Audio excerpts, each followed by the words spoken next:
Muy buenos días a todos a quienes se han unido a esta transmisión el día de hoy, a este seminario Política Económica Post Plebiscito, ¿qué podemos esperar?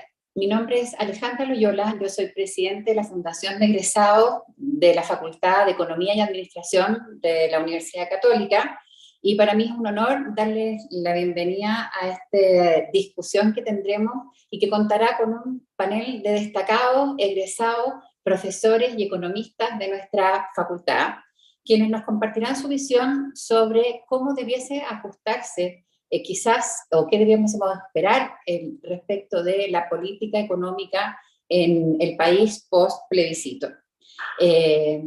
Para la Fundación de Egresados de la Facultad de Economía y Administración de la Universidad Católica es muy importante poder proveer contenido de calidad a la discusión país, y en esa línea hemos estado en alianza con CLAPES para poder potenciar los recursos y capacidades y cómo esto va a tener un impacto también en la política pública. Así que los dejo con Leonardo, que también nos va a dar la bienvenida el día de hoy.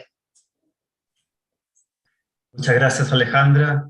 Muy buenos días, bienvenidos a este nuevo seminario de CLAPES UC, coorganizado con la Fundación de Egresados de Ingeniería Comercial UC y la Facultad de Economía y Administración UC, y como decía Alejandro, titulado Política Económica Post-Plebiscito, ¿qué podemos esperar?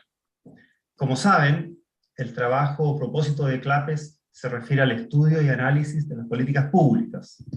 En particular, nos preocupa proponer buenas políticas públicas, entendiendo por esto darle a las políticas públicas un buen sustento o argumentación técnica y siempre con una mirada de largo plazo. ¿Por qué nos importa? Porque sin buenas políticas no hay un desarrollo sostenible. Sin un buen análisis se van a tomar medidas efímeras, de vida corta, muchas veces populistas, pero que al final resultan en un veranito de San Juan. Son tratamientos que no atacan el problema de fondo y llevan a una recaída muchas veces aún más grave. Al final, el remedio resulta peor que la enfermedad.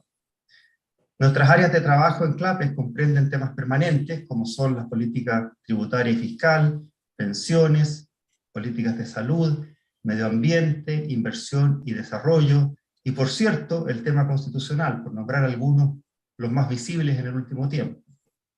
Pero las políticas públicas no pueden analizarse aisladamente del contexto en el cual éstas se proponen e implementan, porque deben legitimarse con la sociedad.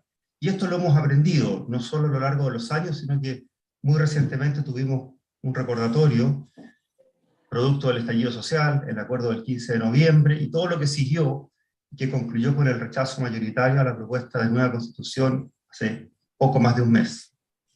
Por lo mismo, porque las políticas públicas deben ajustarse al entorno económico-social, es que nos pareció oportuno preguntarnos cómo debiera cambiar, y si debe hacerlo, la política económica del gobierno en el escenario político que se vuelve a dibujar post-plebiscito.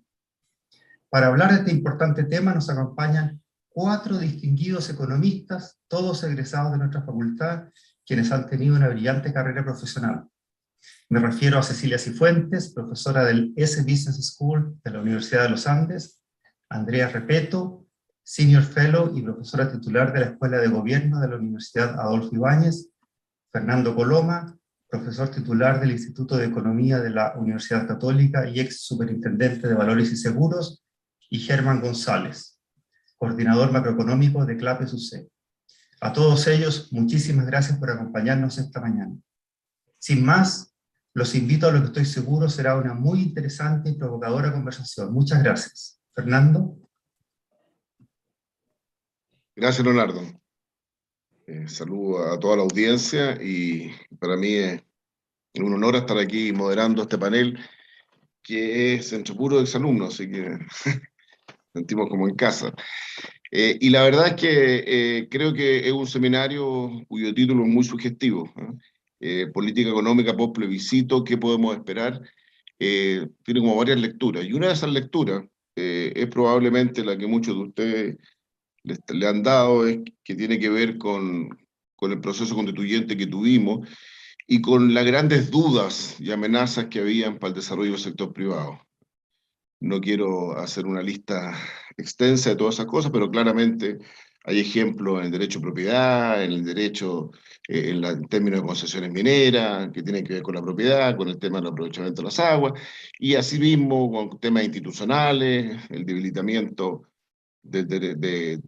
institucional y la seguridad jurídica, en fin, tema de la huelga, que no tenía borde, había muchas amenazas que se veían para el sector privado. Entonces, de una u otra forma, una de las preguntas que uno se hace es qué va a pasar a futuro, más allá de que los panelistas se centren en una mirada sobre qué pasa en el Chile de hoy y cuáles son las políticas urgentes. Quizás como parte de esto también uno debiera decir, bueno, ¿qué de esas cosas que estuvieron en la palestra hoy día quedaron definitivamente de lado o cuáles de ellas todavía pudiesen reaparecer? Creo que es parte del interés que tendría la audiencia y tal vez la parte de pregunta podríamos enfatizar un poquito más eso. Así que, sin mayor introducción, dejo con usted a Germán, ¿no es cierto?, que va a dar un panorama más global, un panorama fiscal, ¿no es cierto?, de la situación que hoy día enfrentamos y que va a ser un insumo importante para la discusión que sigue con los otros panelistas. Así que, Germán, adelante, son 15 minutos máximo, yo te aviso cuando queden 2 más o menos. Perfecto, muchas gracias Fernando, y un saludo también a todos quienes nos acompañan esta mañana. Yo voy a hacer una presentación basada principalmente en el escenario macroeconómico que enfrentamos, ¿verdad?, de cara al año 2023 principalmente, y pensando en el foco de este seminario es cómo deberá actuar la política económica post plebiscito. Entonces voy a partir con una revisión del escenario internacional que traté de resumir acá en 3 portadas del Economist, digamos, sin pretender ser exhaustivo con la revisión de los eventos creo que han ocurrido este año en el escenario internacional. Creo que la guerra en Ucrania, ¿verdad?, que parte en febrero de este año, ha sido un evento muy significativo por su impacto en los precios de las materias primas, principalmente alimentos, petróleo, ¿verdad?, y también el impacto que está generando en la actividad económica, principalmente en Europa. Una guerra que en algún momento se pensó que iba a ser breve, pero que en los últimos días hemos visto en noticias bien significativas respecto de ataques, ¿verdad?, mayores de uno y otro lado, y por lo tanto es un factor que sigue presente.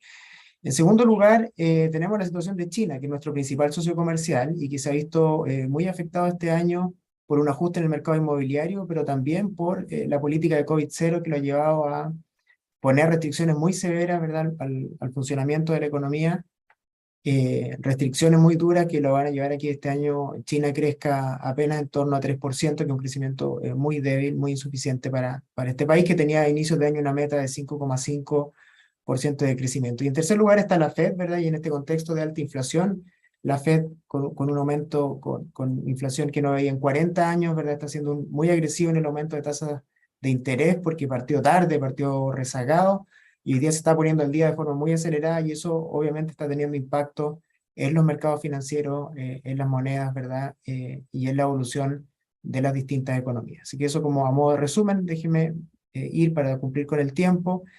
Yo creo que el tema de la inflación es un tema central en la discusión macro que estamos teniendo hoy día. Hoy día, gran parte del mundo enfrenta inflaciones que no veía en varias décadas. En esta lámina mostramos grandes economías.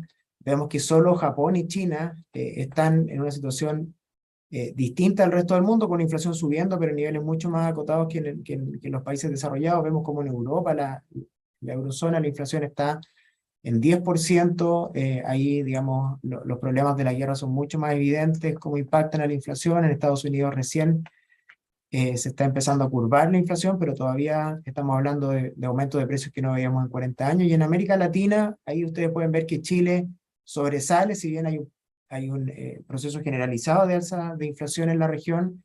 En Chile el aumento de la inflación ha sido mayor.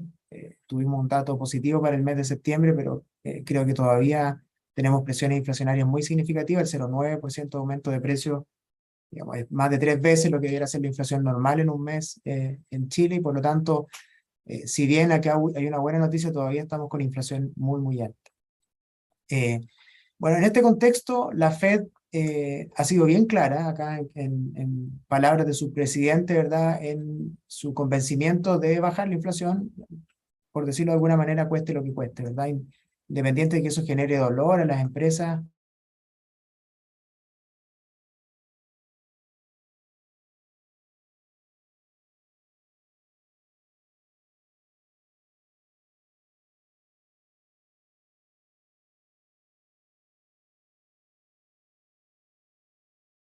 tasa de interés ha subido desde niveles cercanos a 0 a 3,25 en la última reunión.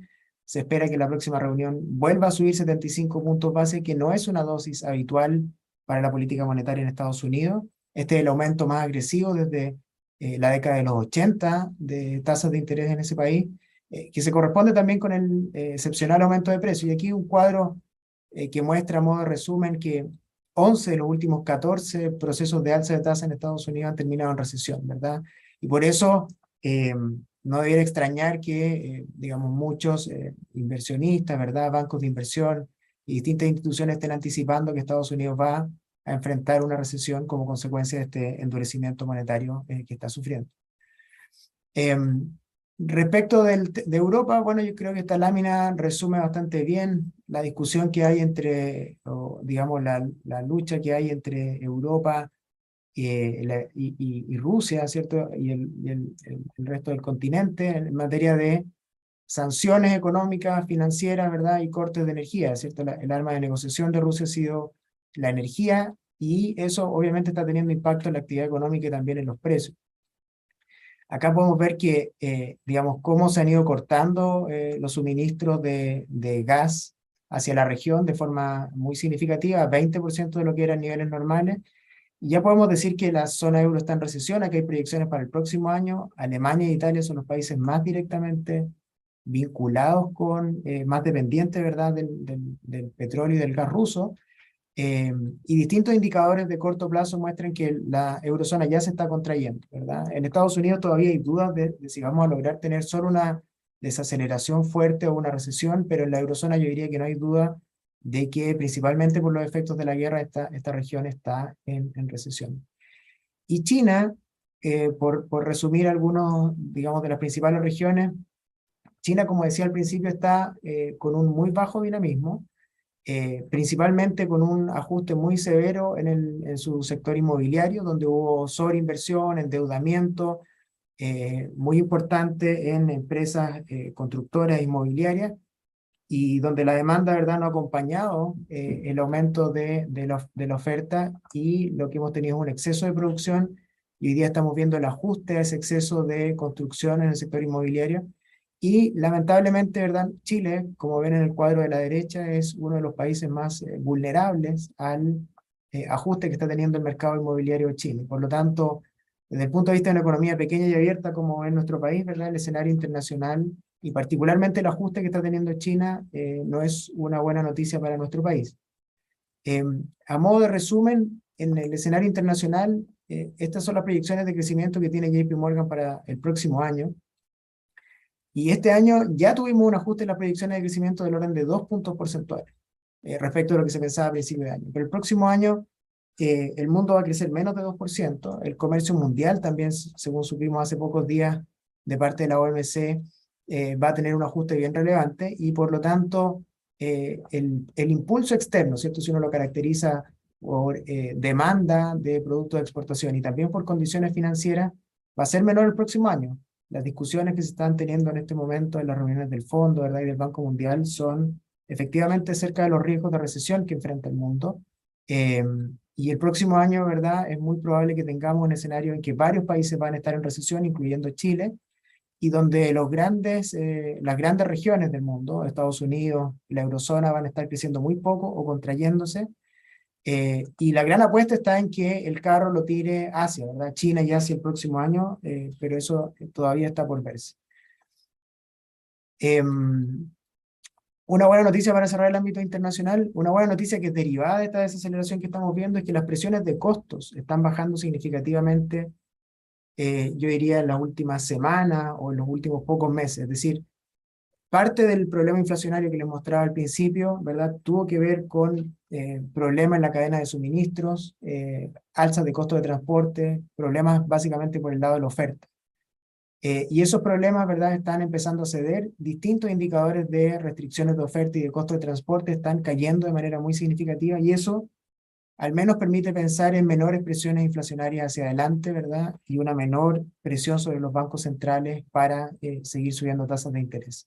Entonces, quizás no por las razones que uno quisiera, pero estos factores de oferta que presionaron mucho la inflación durante la pandemia y hasta mediados de este año están empezando a ceder, y eso es algo que hay que tener en cuenta de cara a las proyecciones en materia de inflación especialmente.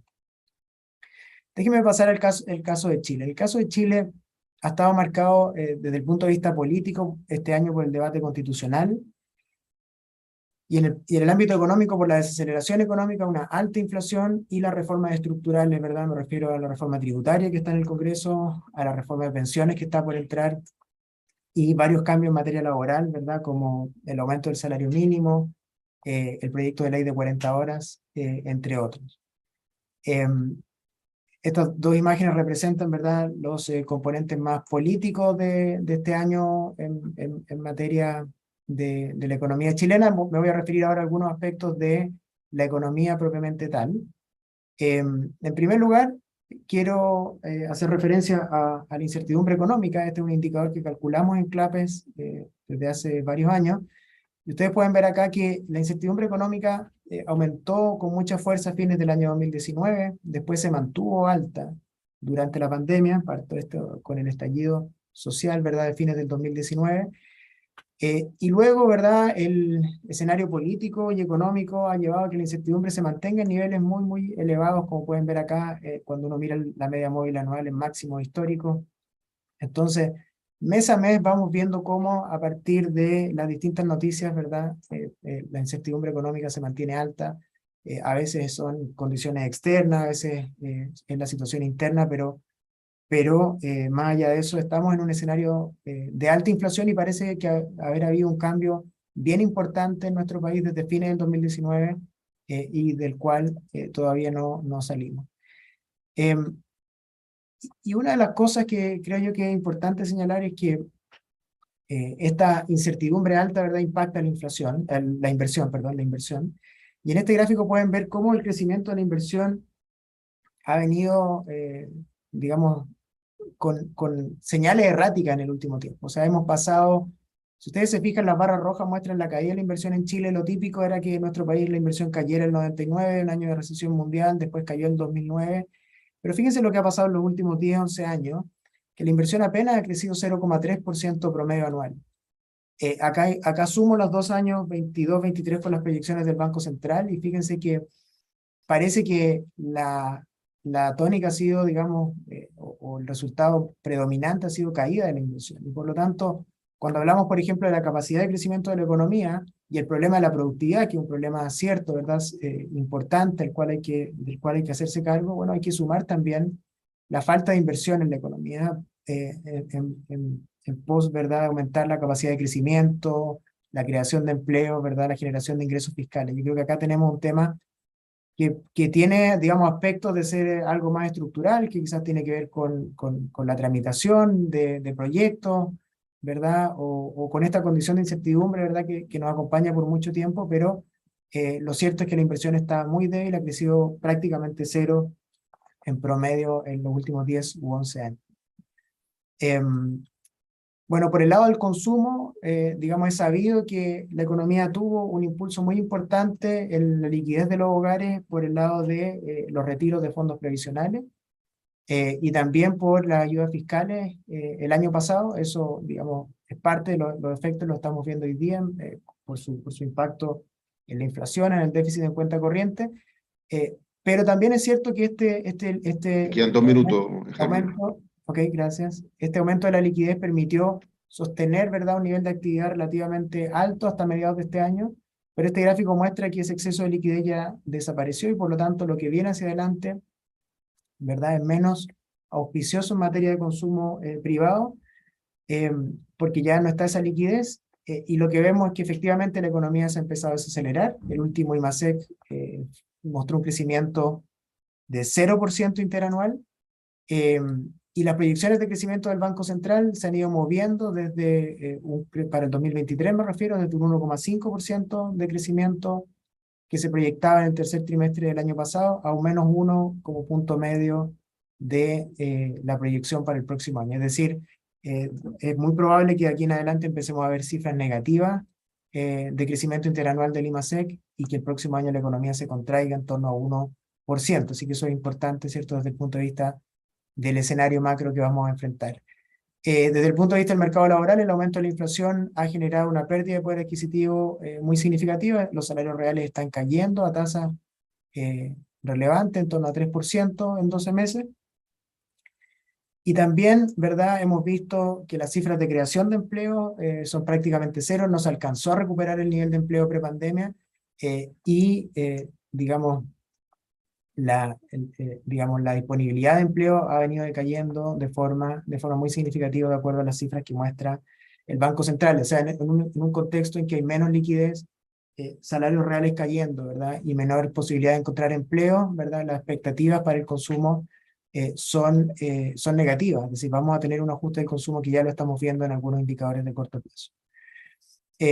Respecto a la inflación llegó a un máximo de 14,1% en agosto. Se espera que la inflación empiece a caer en los próximos meses, pero de forma muy gradual. Acá obviamente hay alta incertidumbre, pero la inflación va a seguir sobre 13%, con una cifra extremadamente alta. Y el Banco Central va a tener que seguir subiendo las tasas en los próximos meses. El mercado espera que la tasa llegue, que está en 10,75, llegue hasta 11,5%. Este año, antes de empezar a bajar, en la medida que la inflación también ceda, lo cual debiera ocurrir el próximo año. Es decir, el próximo año el escenario central considera una baja en la inflación y también un gradual, ¿verdad?, descenso de las tasas de interés de política monetaria. Y esta es mi última lámina respecto de la situación fiscal.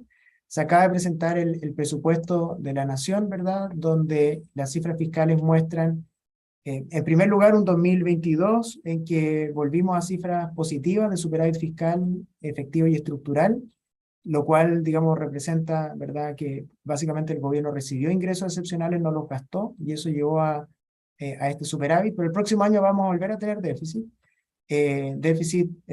Como consecuencia de este crecimiento del gasto de 4,2% real, que no es un crecimiento particularmente alto. Y en ese contexto, ¿verdad?, si es que se da esta trayectoria de convergencia, que es la que propone el gobierno en el informe de finanzas públicas, lo que va a ocurrir es que la deuda pública, que este año no va a crecer como porcentaje del PIB, se va a estabilizar en torno a 40% del producto, que es un nivel sostenible, ¿verdad?, y que no debiera generar mayor preocupación. La duda es, para dejarlo planteado para la siguiente parte de la discusión, es si es que va a ser necesario un estímulo mayor el próximo año, dado que va a ser un año de recesión económica, donde probablemente vamos a tener aumento del desempleo, ¿verdad?, y contracción de la actividad económica. Y también, ¿verdad?, las presiones de más largo plazo desde el punto de vista fiscal, si es que van a permitir que se consolide las cuentas fiscales como se proyecta en el escenario base. Me refiero, por ejemplo, a las presiones en materia de gasto en pensiones, la propia reforma constitucional que sabemos que va a generar presiones de gasto adicional, ¿verdad?, y cómo van a ser financiadas. Creo que es un desafío bien importante que vamos a enfrentar hacia adelante. En el escenario base, las cuentas fiscales se ven efectivamente en una senda de consolidación, pero todavía, ¿verdad?, falta mucha agua que corra, y vamos a ver si efectivamente se da este escenario que está proyectando el Ministerio de Hacienda para los próximos años. Muchas gracias por su tiempo.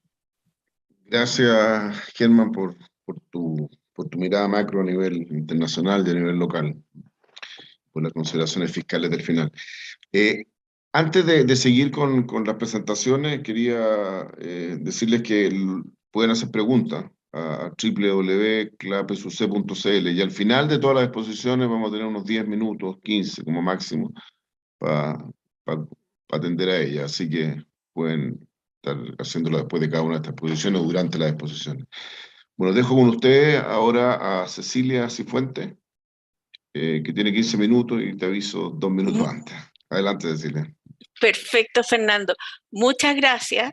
Muchas gracias a CLAPES por esta invitación, y también a la Facultad de Economía y Administración, mi facultad, a la que le tengo un cariño enorme. Así que muchas gracias por invitarnos a este espacio de compartir qué esperar post plebiscito. Y yo tengo que partir por decir que la verdad que yo estoy pesimista sobre nuestro país hace prácticamente una década, porque... Y lo más lamentable es que los resultados han sido peores a lo que yo esperaba en todo momento. O sea, me he quedado corta en el pesimismo.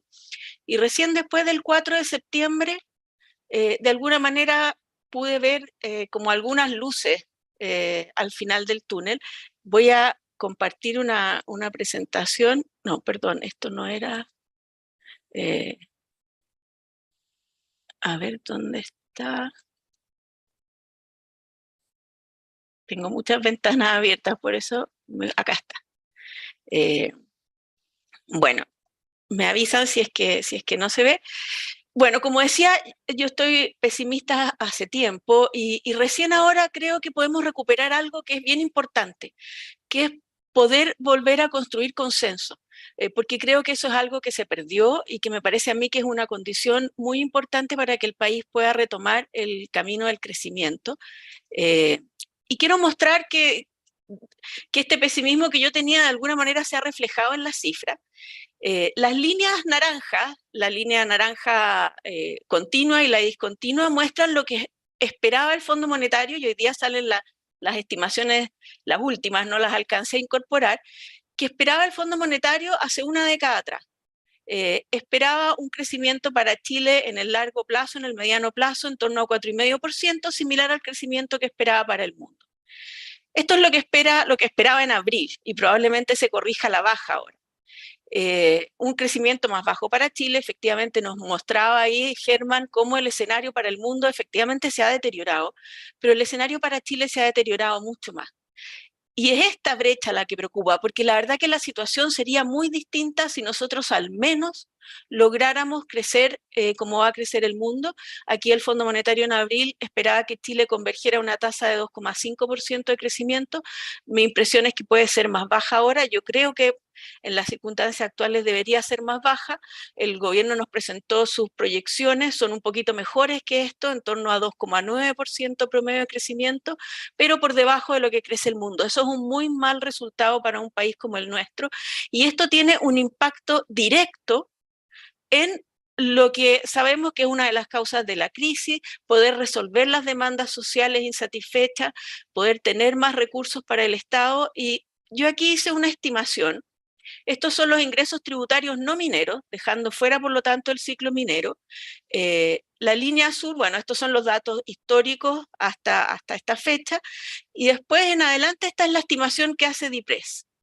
¿Ya? Respecto a los ingresos fiscales, esto no incorpora la reforma tributaria que está presentada al Congreso, y esta es la estimación, esta línea naranja, lo que habríamos tenido de ingresos sin hacer ninguna de las 5 reformas tributarias que se han hecho en la última década, pero si hubiéramos seguido creciendo como el mundo, solo con esa condición.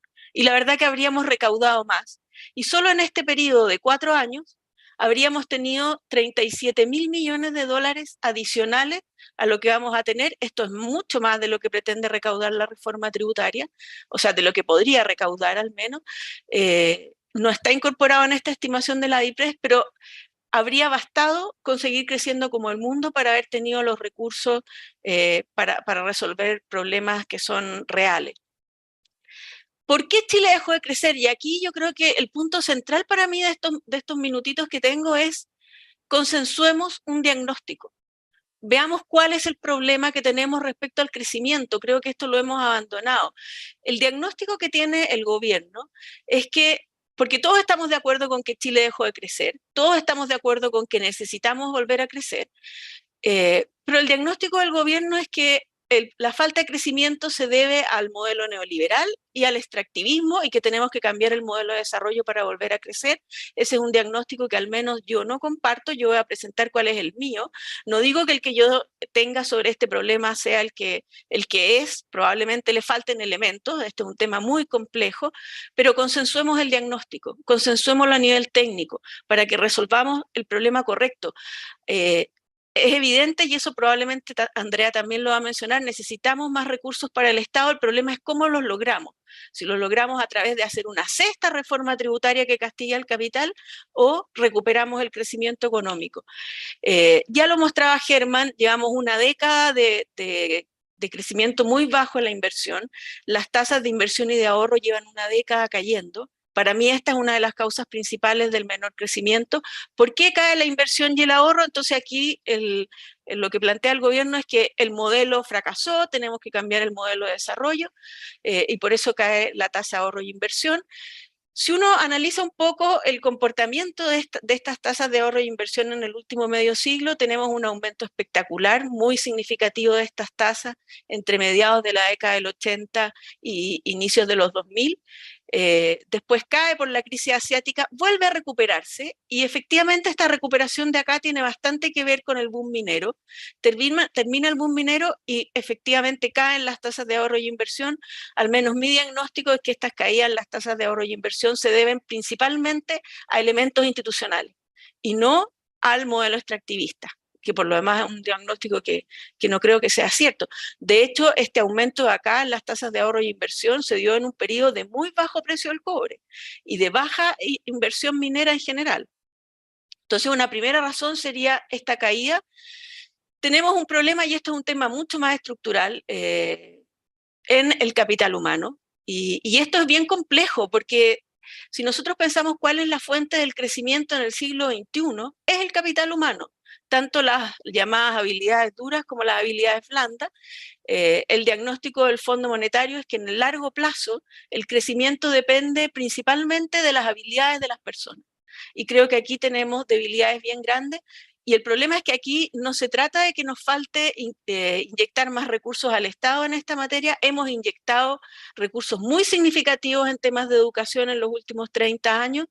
En todos los niveles vemos que como porcentaje del PIB ha aumentado significativamente y el PIB también ha aumentado. Entonces la cantidad de recursos ha aumentado mucho. Chile es el segundo país de la OCDE que más gasta en educación.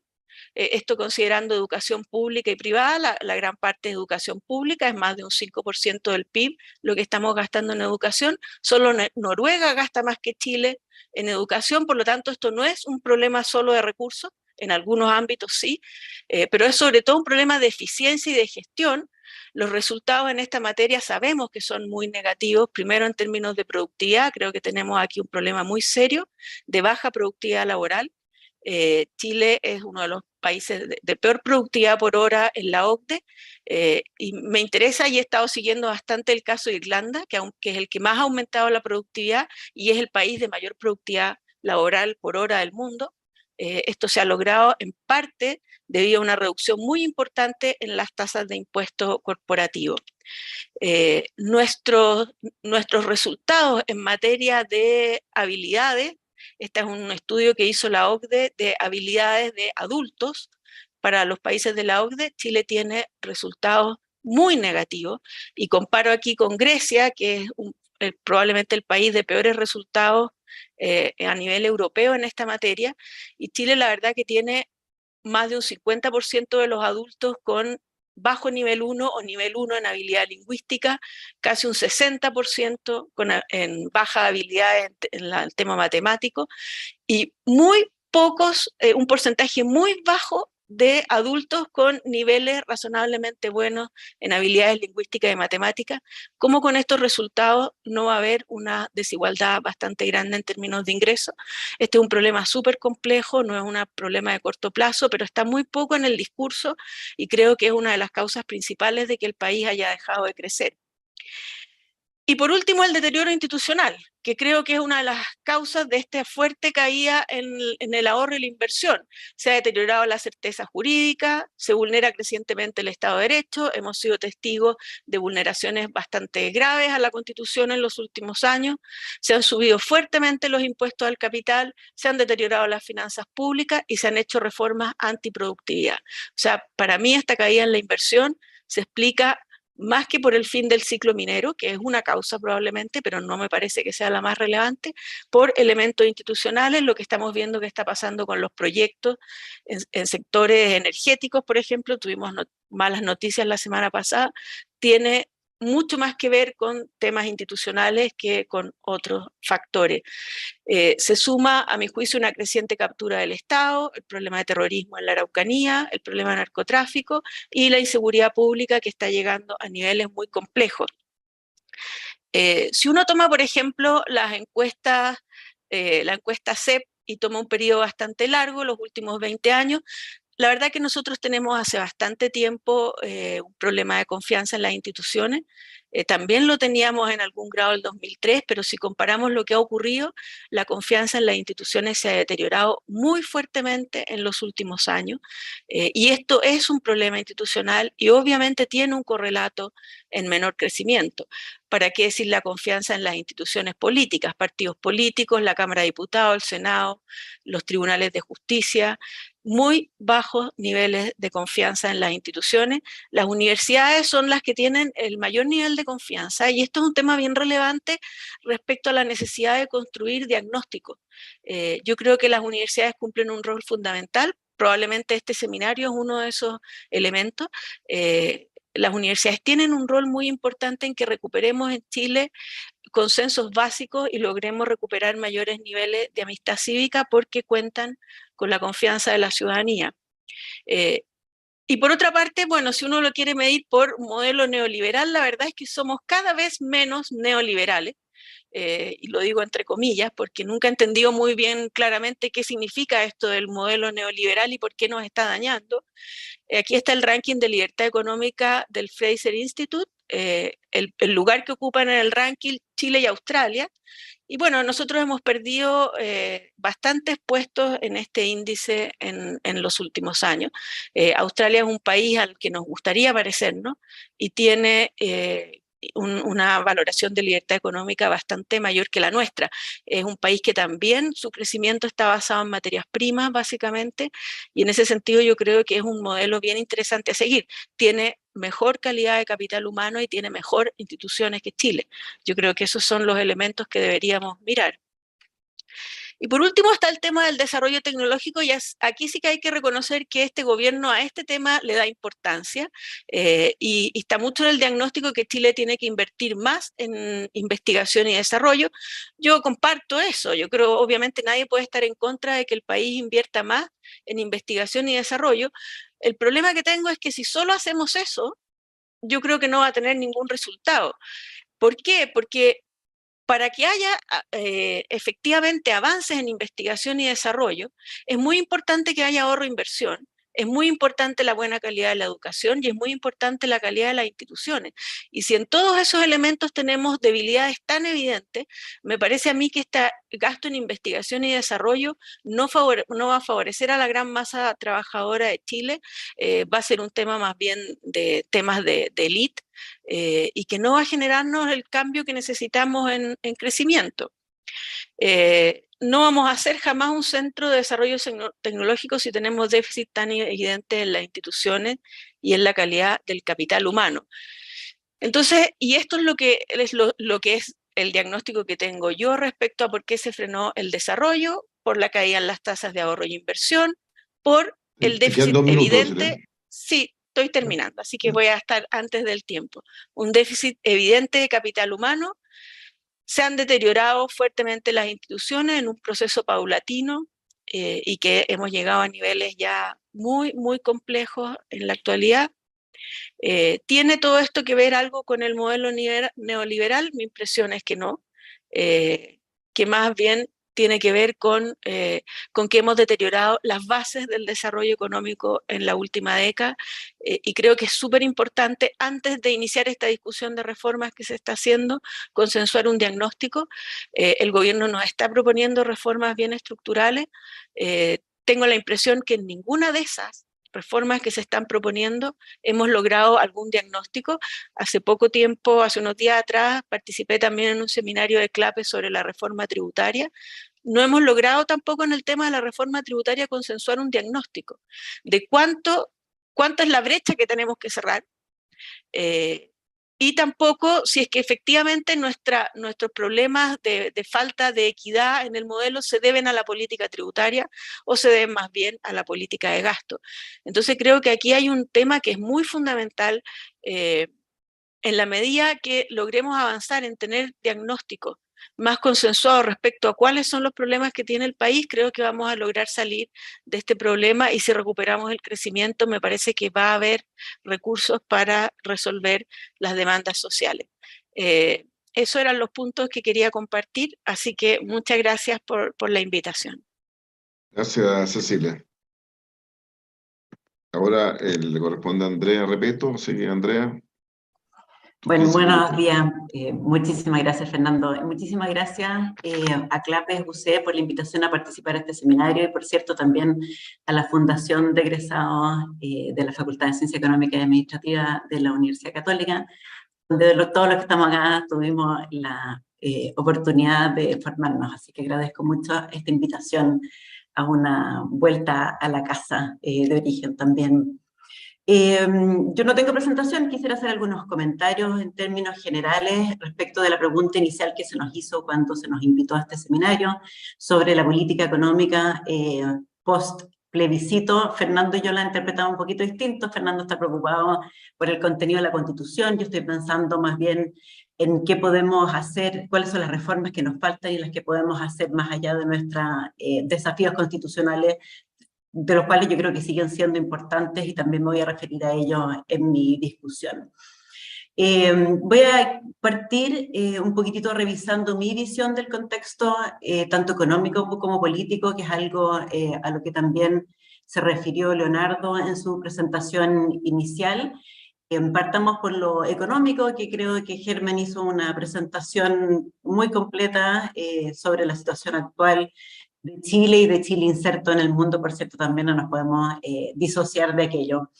El ajuste que estamos viviendo hoy día, el ajuste económico, es un ajuste que es necesario. Es doloroso y la idea es hacerlo lo menos doloroso posible, pero es necesario. La falta de apoyos sociales que hubo el 2020, con lo doloroso que fue la pandemia y el requisito de las cuarentenas para poder evitar los contagios y minimizar los costos en salud en la población, terminó en excesos en el 2021. Tuvimos una política fiscal en esos 2 años que fue procíclica.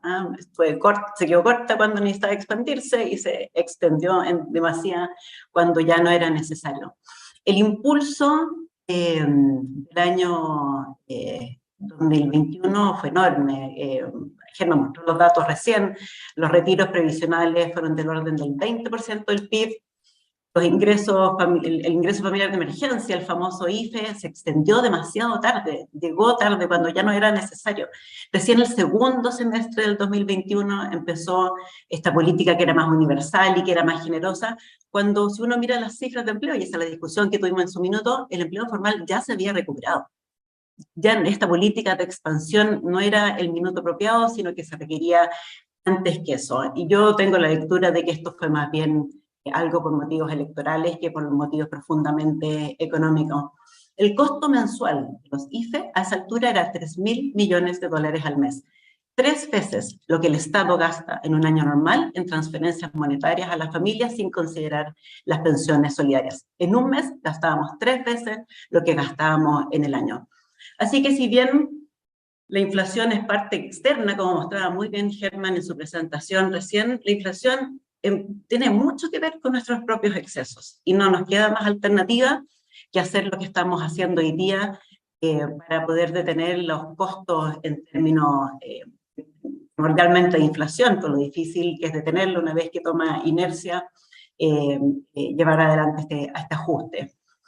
Además de eso, ya veníamos con una situación fiscal que venía deteriorándose, yo diría que alrededor del 2012 en adelante. La deuda fiscal bruta se triplicó, había un gráfico ahí también en la presentación de Germán muy claro al respecto. Los activos que teníamos ahorrados cayeron a la mitad en los últimos 10 años. Y si bien uno podría decir que todavía hay algún espacio para endeudarse o para extender el gasto, es hora, hace algún ya rato, y con mayor razón después de estos excesos que decía yo del 2021, la hora de la consolidación fiscal y de estabilizar la deuda, sobre todo porque el gasto fiscal tiene mucha inercia. Entonces, si uno no la detiene a tiempo, igual que la inflación, cuesta mucho más detenerlo después. ¿Por qué nos importa? Porque si bien tenemos una posición fiscal que se ve bien en términos internacionales, tener un Estado endeudado es tener un Estado que es frágil, que cuando uno necesita darle un impulso a la economía, no tiene el espacio para hacerlo, no tiene el espacio para financiar aquello. O lo mismo, cuando estás en circunstancias difíciles, estás obligado a pagar los intereses de la deuda que has adquirido en el pasado y no puedes responder a los programas que comprometiste con la ciudadanía.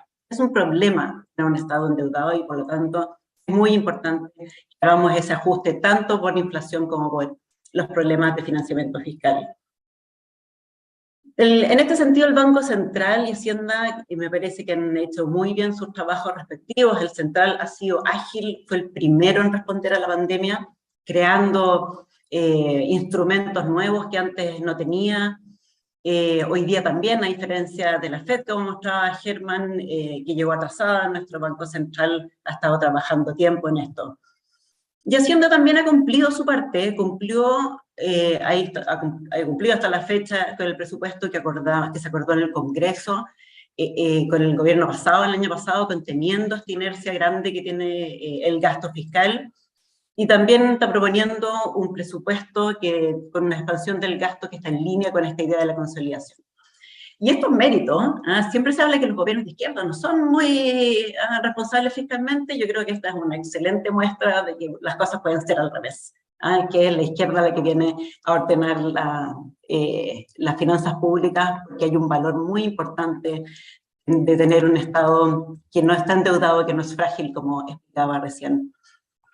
Yo quisiera en todo caso hacer una mención de lo que se habla muy poco. Yo creo que el nivel de gasto que se está proponiendo es un gasto que efectivamente es compatible con la consolidación, pero no hemos discutido suficiente la composición del gasto que se nos está proponiendo. Hay un ámbito que es reactivación económica, con una propuesta de aumento de la inversión pública. Lo que voy a decir ya se ha dicho mucho en los medios y yo estoy de acuerdo. El Estado tiene dificultades en su capacidad para ejecutar esta inversión pública. La tiene siempre, porque toma tiempo, toma permisos, qué sé yo, un montón de cosas.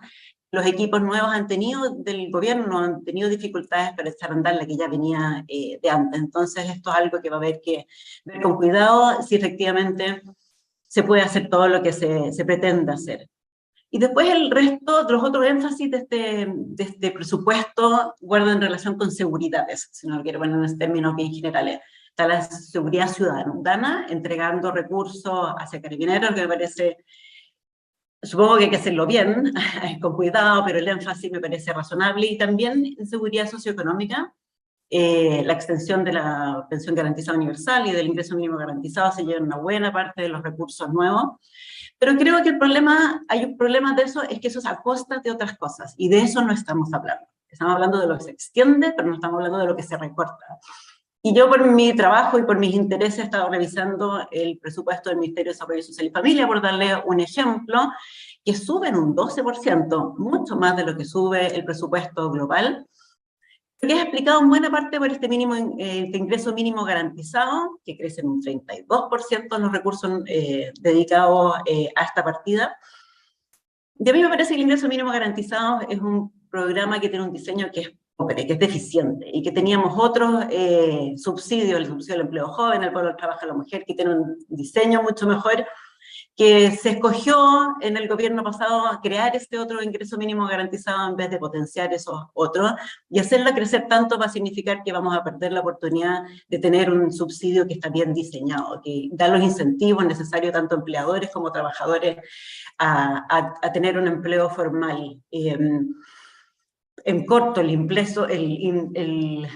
impuesto implícito al salario de los trabajadores es muy grande. Cuando tu empleador te eleva tu salario, te paga más, el Estado se queda con buena parte de ese aumento del ingreso, y creo que eso es un problema. Y si uno mira, por lo menos el caso del MDSF, ¿en qué es lo que se recorta? Se recortan programas a grupos vulnerables, el ingreso ético familiar, el Fondo de Iniciativas para la Superación de la Pobreza, el Fondo de Desarrollo Indígena, el FOSI, y eso parece problemático. Creo que ahí, en esto de tener la consolidación fiscal y darle tanto énfasis a algunos problemas específicos, es a costa de retirar otros que sí están bien evaluados, además, que han pasado por la evaluación ex ante de la DIPRES y el Ministerio de Desarrollo Social. Eso es en términos económicos. Déjenme pasar a la parte más política del contexto de la pregunta que se nos planteó cuando nos invitaron a este seminario. Por cierto, está la incertidumbre de la discusión constitucional, que todavía no entendemos muy bien para dónde va, si es que va a haber. No es un hecho tampoco que tengamos en el corto plazo una nueva convención y una nueva discusión para una nueva constitución.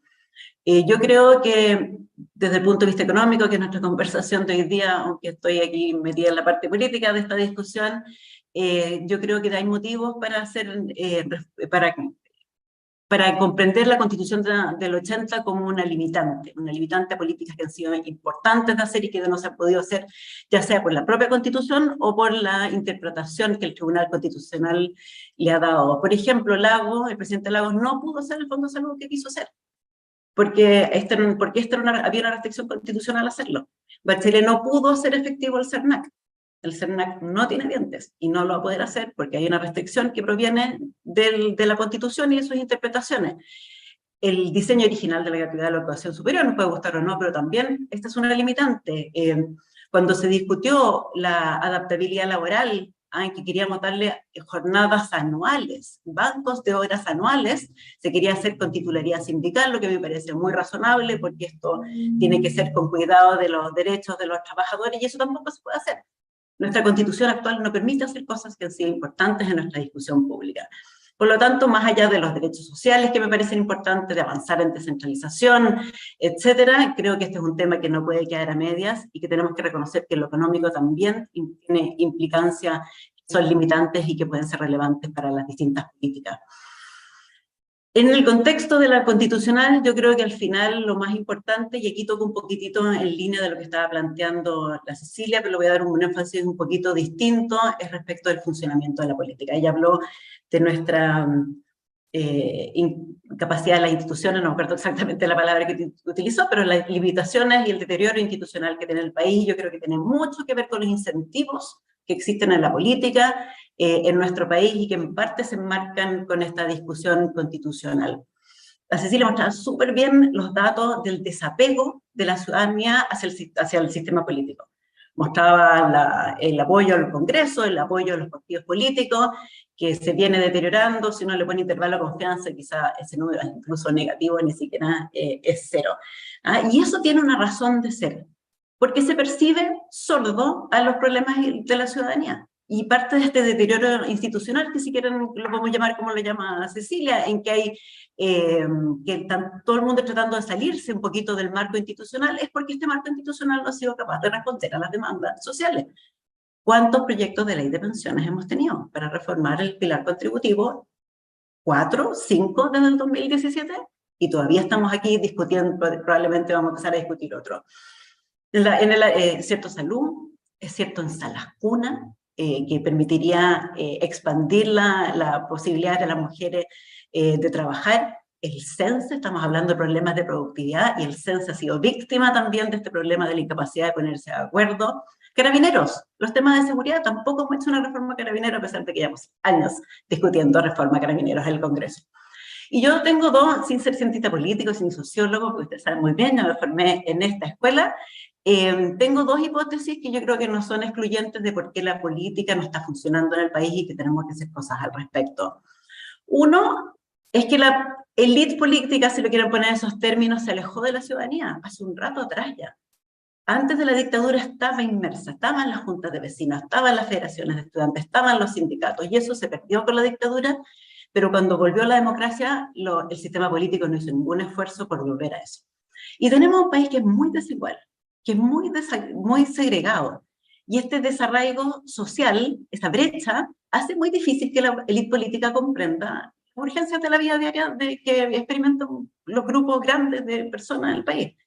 Que las pensiones son una urgencia, pero pareciera que para las personas, pero no lo es para el sistema político. Reformar Carabineros, reformar el CENSE, las salas cunas, todo lo que acabo de mencionar. Eso es una distancia que existe entre la política y la vivencia diaria de grupos importantes de ciudadanos en el país. La otra hipótesis que yo tengo es que el sistema político no favorece la colaboración. Tenemos un régimen que es fuertemente presidencialista. El Ejecutivo, no importa su signo, tiene dificultades para conseguir que en el Congreso se aprueben las reformas que comprometió con la ciudadanía en las elecciones. Fue la experiencia del presidente Piñera, de Bachelet antes, y sospecho que va a ser la experiencia también de Boric. Que en 2 minutos, Andrea. ¿Cuánto? 2 minutos. Ya, perfecto, gracias.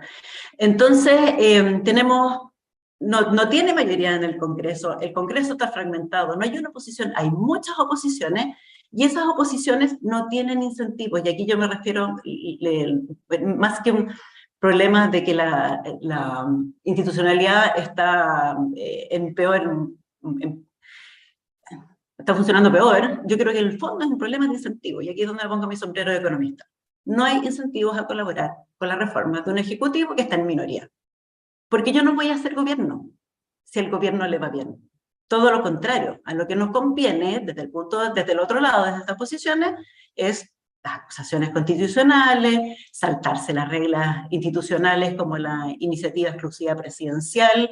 Hay incentivos a entorpecer y no colaborar. Y eso es un problema muy profundo que tenemos en nuestro país y que, por cierto, afecta a la economía. Entonces, volviendo a los planes del gobierno, el gobierno va a enfrentar esto mismo. Tiene un Congreso, es minoría, tiene un Congreso fragmentado, hay múltiples oposiciones que no van a tener incentivos a colaborar. Las reformas tributarias, salud, pensiones, las vamos a seguir discutiendo. La PGU no es una solución a las pensiones, es una solución de corto plazo, porque los recursos fiscales pueden que no alcancen ahora, pero no con el cambio demográfico hacia el futuro, y no tenemos mucho espacio para seguir subiendo impuestos en el tiempo solamente para financiar estas pensiones solidarias. Necesitamos traer más recursos al fisco. No estoy de acuerdo con Cecilia, que dice que basta con crecer. Si uno hace el mismo gráfico que hizo Cecilia y mostró respecto de cómo se recaudaba más con el crecimiento, uno puede hacer el mismo gráfico de cómo se gasta más con el crecimiento, porque el gasto fiscal crece con los salarios. Entonces necesitamos nuevos puntos de recaudación por sobre el PIB para programas nuevos. No basta con el crecimiento adicional que genera nuevos recursos, porque eso no financia programas nuevos. Entonces, como decía recién, no creo que la política tenga los incentivos para llegar a los acuerdos. Cuando se trata de estas demandas muy sentidas, tenemos que hacer algo mucho más importante. Necesitamos hacer estas reformas, y la única manera, dada la institucionalidad que tenemos, es que haya mucha generosidad de lado y lado. Y yo sé que es un poquito ingenuo lo que estoy diciendo, porque recién vengo de los incentivos, y los incentivos predominan de manera muy importante para que haya una reforma de pensiones razonable. Ambos lados van a tener que ceder, y ambos lados van a tener que poner sobre la mesa su generosidad, porque si no vamos a seguir con el problema de que la ciudadanía va a seguir esperando y va a seguir sintiendo esta incomodidad del sistema político y sus arraigos, su desafección, que a la larga nos va a salir costando mucho más en términos económicos, sociales y políticos de lo que hemos estado discutiendo ahora. Lo dejo ahí, Fernando. Muchísimas gracias. Gracias, Andrea. Bueno, vamos a establecer un espacio de preguntas. Estoy esperando que me lleguen algunas, pero por mientras puedo ser yo partir con el tema. A ver, y en el orden de las presentaciones, quizás partiendo con lo de Germán, en que muestra la falencia en inversión desde un buen tiempo a esta parte, ¿no es cierto? Y en ese sentido, no sé, nos gustaría que nos dijera un poco, ¿tú cómo ves la situación actual en términos, por ejemplo, lo que está pasando con el mercado de capitales? En que hay un diagnóstico de que la capacidad de financiar proyectos largos, el mercado largo está bastante seco, como se dice en lenguaje más técnico, ¿no es cierto? Entonces, ¿qué ves tú a futuro, ¿no es cierto?, con el desarrollo del mercado de capitales y con los proyectos que están dando vueltas? O sea, ¿cuál es tu mirada cuál es tu principal inquietud, por ponerlo de alguna forma? ¿Y cuál podría ser el elemento que pudiera hacer un giro en esta materia? Yo sé que las respuestas son multidimensionales y el tiempo es bastante escaso, pero no sé, una mirada, digamos, a tu preocupación sobre lo que está pasando hoy día con el mercado de capitales. A ver, sí, bueno, efectivamente yo creo que hay una serie de, digamos, shocks negativos que ha tenido el mercado de capitales. Uno muy obvio, es cierto, es la política de retiro de fondos previsionales que digamos, sacó 50.000 millones de dólares. Creo que a esta altura todos tenemos coincidencia de que fue una muy mala política pública, ¿verdad? Dado, digamos, los efectos que tuvo positivos en su momento el desarrollo de esta industria de fondos previsionales, ¿verdad? Para el desarrollo, para la disponibilidad de recursos, para el financiamiento de los créditos hipotecarios de largo plazo, ¿verdad? Y hemos visto hoy día cómo esos efectos se han ido revirtiendo. Pero también veo con preocupación, y lo comentaba Cecilia hace algunos minutos, el impacto que podría tener la reforma tributaria en el desarrollo del mercado de capitales. Por una serie de medidas, ¿verdad? Hicimos un seminario en CLAPES hace algunos días sobre esta materia, pero que medidas me refiero, digamos que lo que hacen en general es reducir el atractivo del mercado de capitales local, ¿verdad? Y pensando en que los capitales son móviles, generando, ¿verdad?, importante riesgo de que estos se muevan hacia otros países donde las condiciones son más atractivas, ¿verdad? Entonces, yo creo que la reforma tributaria es una amenaza efectivamente para el desarrollo del mercado de capitales en varias dimensiones, y yo espero que la discusión que sea en el Senado al menos, ¿verdad?, modere esos elementos que están afectando, digamos, ese factor. Ahora, también creo que hay, digamos, la incertidumbre respecto a las reglas del juego ha sido, como mostraba en mi presentación, muy significativa, y el tema que estemos discutiendo, digamos, el escenario constitucional, ¿verdad?, y además reformas estructurales tan significativas, hace que sea hasta razonable que las empresas esperen hasta tener mayor claridad para desarrollar sus proyectos de inversión, y por lo tanto, mientras tengamos este alto nivel de incertidumbre, va a ser bien difícil que se concreten esos proyectos de inversión. Estamos discutiendo el royalty, pero también estamos discutiendo derechos de propiedad, ¿verdad? Y sabemos que el sector minero es el sector inversor más grande, también está el sector energético, ¿verdad?, que son los grandes proyectos de inversión. Y por lo tanto, y además, ¿cierto?, tenemos un escenario donde el mercado inmobiliario está con mucha presión por el aumento de las tasas de interés, y por lo tanto hay como tú dices, Fernando, un conjunto de factores. Cuando, digamos, me tocó estar en Hacienda, teníamos como mirada también avanzar hacia convertir a Chile en un centro financiero global. Creo que esa mirada, digamos, ha ido perdiendo, especialmente después de octubre del 2019, ha ido perdiendo fuerza, pero tampoco está dentro de las prioridades del gobierno, ¿verdad? Y si no está dentro de las prioridades, básicamente, creo que es bien difícil pensar en cómo seguir desarrollando el mercado de capitales, y existe bastante, ¿verdad?, evidencia de que esto es necesario para generar mejores condiciones de vida, mejor desarrollo económico. Creo que también es necesario ponerlo dentro de las prioridades, ubicarlo, ¿verdad?, en un lugar primordial.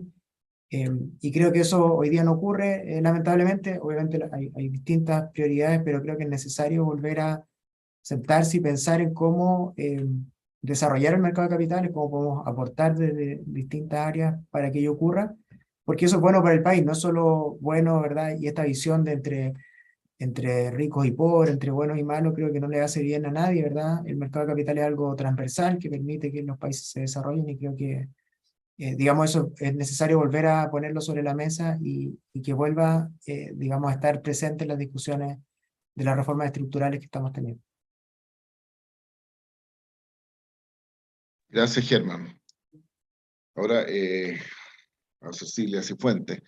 Cecilia, a ver, y un poco centrado en la orientación, en el énfasis de tu presentación que tiene que ver con el crecimiento económico. Y hay muchas cosas que son procesos mucho más de largo plazo y difíciles de sortear en poco tiempo, digamos. Todo el tema del diagnóstico común, todo el tema institucional que tú planteabas, ¿no es cierto?, el debilitamiento institucional.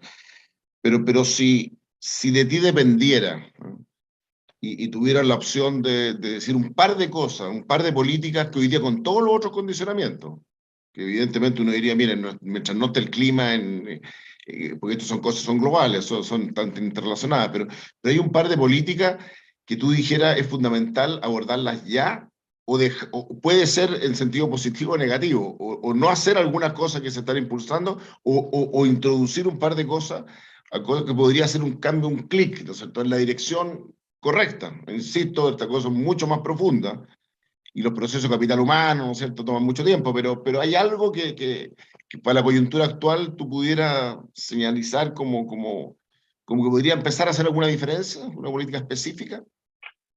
Gracias, Fernando. Sí, yo creo que hay elementos que nosotros, en los que podríamos tener a nivel técnico consensos bien amplios y que podrían hacer cambios. Y aquí está el tema que Andrea también lo mencionó, el CENSE. Capacitación laboral.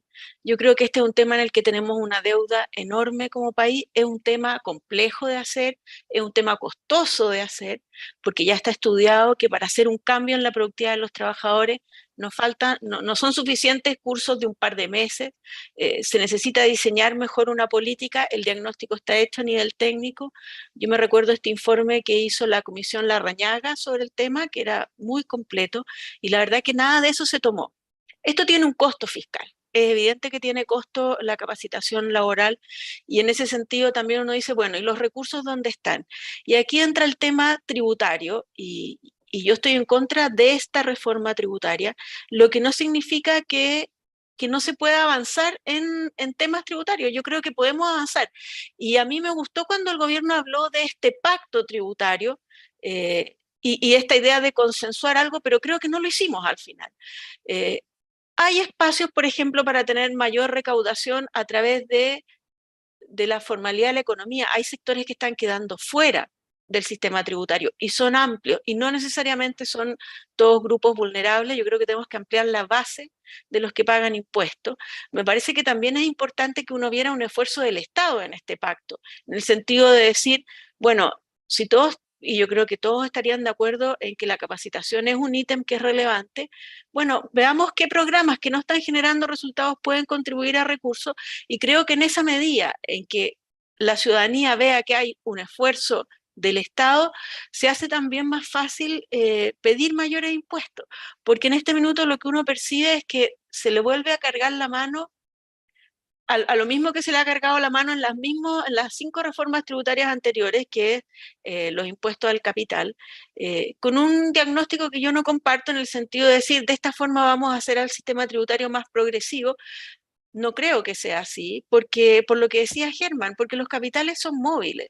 Entonces, por mucho que uno pueda querer que los sectores de mayores ingresos contribuyan más, finalmente en el mediano plazo lo que hacen esos sectores de mayores ingresos es buscar otras alternativas. Y esto no es porque sean malos ni buenos, es como todos tomamos decisiones. Yo hace un tiempo atrás una clase le pregunté a mis alumnos, ¿quién en los últimos 3 años ha empezado a comprar dólares? Y todos levantaron la mano. Todos levantaron la mano. O sea, estamos todos viendo que no podemos dejar todos nuestros ahorros en Chile, cosa que antes hacíamos. Entonces esto no es un tema de, oh, mira, se están llevando los capitales, o como dijo la ministra Vallejo, si no le gustan estas condiciones que se vayan. Los capitales no tienen ideología, buscan el máximo retorno y eso es perfectamente legítimo. Y en ese sentido creo que el énfasis de esta reforma tributaria es cerrado. Esta es una reforma tributaria que va a pagar el crecimiento económico, por lo tanto va a pagar el trabajo. Pero creo que habría espacio para hacer algo más consensuado. Yo participé de una comisión tributaria que formó el exministro Briones, y logramos ahí varios consensos. Era bastante diversa ideológicamente donde había mayores espacios para recaudar, y varios de los elementos que ahí se mencionaban en esta reforma tributaria no los está tomando. Entonces, yo creo que la capacitación laboral, y que hay espacios para que el sector privado contribuya con recursos, pero de otra forma como lo está pidiendo esta reforma. Gracias, Cecilia. Y finalmente, una pregunta para Andrea, y que tiene que ver algo con el tema constitucional, pero que lo tocaste al final también, y que hoy día está en la discusión, ¿no es cierto?, cuando está la discusión de los bordes, de la discusión parlamentaria. ¿Y cómo ves tú el vínculo entre los derechos sociales y la posibilidad de dar más derechos sociales y el principio de subsidiariedad, digamos? ¿Tú lo ves como estrictamente incompatible? ¿O crees que hay espacio para que efectivamente los privados intervengan en la prestación, en el mundo de la salud, en el mundo de la educación, etcétera, digamos? Sí, gracias, Fernando. Déjame, antes de contestarte tu pregunta, si patudamente puedo complementar un poco la respuesta aquí de mis copanelistas. Yo agregaría la pregunta del mercado de capitales, y que si vamos a tener una reforma previsional que eleve las cotizaciones, que no se gaste todo de inmediato. Es muy importante generar ahorro, es un espacio ahí para generar más ahorro para la economía, y que los fondos se vayan ir guardando para generaciones futuras. Solidaridad, puede haber algo, solidaridad intergeneracional, pero probablemente lo que necesitamos es una solidaridad intrageneracional, que significa que también hay espacio ahí para ir ahorrando recursos hacia el futuro y apuntalar un poco más el mercado de capitales. Respecto a las incertidumbres, Germán mencionó el royalty, y dado que se vence o se venció ya muchos de los contratos del decreto de ley 600, yo creo que esto es algo que tenemos que hacer rápido. La discusión del royalty hay que cerrarla rápido porque es una de las incertidumbres que acarrea la industria minera y es un lucro que no nos podemos dar como país. A la Cecilia le agrego además del CENSE las salas cunas. Es algo que también había avance.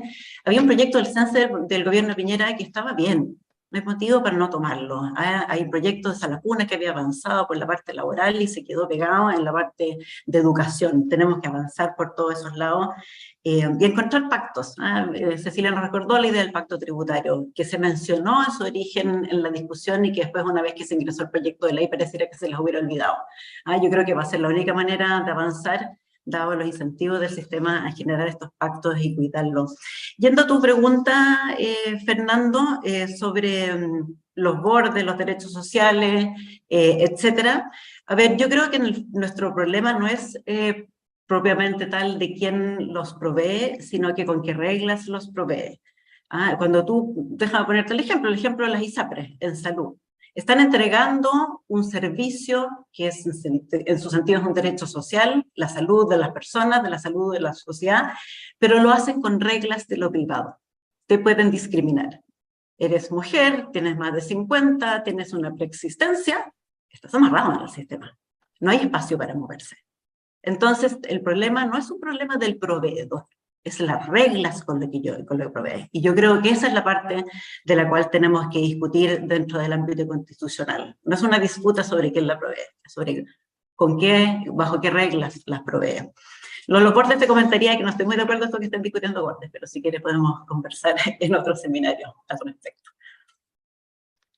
Ya. Bueno, desgraciadamente se nos vino la hora encima, podríamos seguir conversando mucho rato. Y dejo yo entonces con la palabra a Alejandra, a Leonardo, para el cierre oficial, digamos. Y gracias, y ha sido un gusto compartir con ustedes, amigos panelistas. Muchas gracias, Fernando, por conducir y moderar este panel que, como dices tú, siempre nos deja cortos los tiempos, dada la importancia que tienen estos temas para el país, para la sociedad, y al final del día, país, sociedad, estamos hablando de las personas. Cada una de las personas, estamos hablando de familias, que queremos retomar cierta senda de crecimiento y de certidumbre en el país, y el camino para hacerlo desde la técnica, desde la economía, desde lo que la Facultad de Economía y Administración de la Universidad Católica enseña, y en conjunto con lo que hemos hecho con CLAPES, de conectarnos también con la política pública. Así que agradecerles enormemente a Fernando, a Cecilia, a Germán, a la Andrea, y por supuesto a todo el esfuerzo que hace tanto CLAPES UC como la Facultad de Economía y Administración UC y la Fundación de Egresados, de enriquecer la discusión país, aportar con contenido de calidad y aportar también a los desafíos que estamos enfrentando como sociedad. Así que muchísimas gracias a todos los que se conectaron a este seminario online y a todos a quienes hicieron esto posible. Leonardo. Muchas gracias, Alejandra. Quiero repetir mis agradecimientos, aunque sea, valga, ya es tan repetitivo, pero muchas gracias a Cecilia, Andrea, Germán y Fernando por su tiempo. Ha sido una muy buena conversación. La verdad es que me hubiera encantado quedarnos más tiempo conversando. Se levantan muchas más preguntas, pero quisiera seguir conversando. Pero se cumple plenamente nuestro objetivo y estoy cierto que nos vamos a volver a encontrar en un seminario similar en un breve tiempo, porque hay muchos temas que están abiertos que tenemos que empezar a discutir y que ojalá vean la luz al final del túnel en un plazo muy corto. No les tomo más tiempo, agradezco a todos ustedes y a todos quienes se conectaron a nombre de CLAPES. Muchas gracias y los dejo invitados a nuestros próximos seminarios. Muchas gracias y buen día. Gracias, buenos días. Muchas Adiós. gracias. Muchas gracias, un gusto. Chao, chao.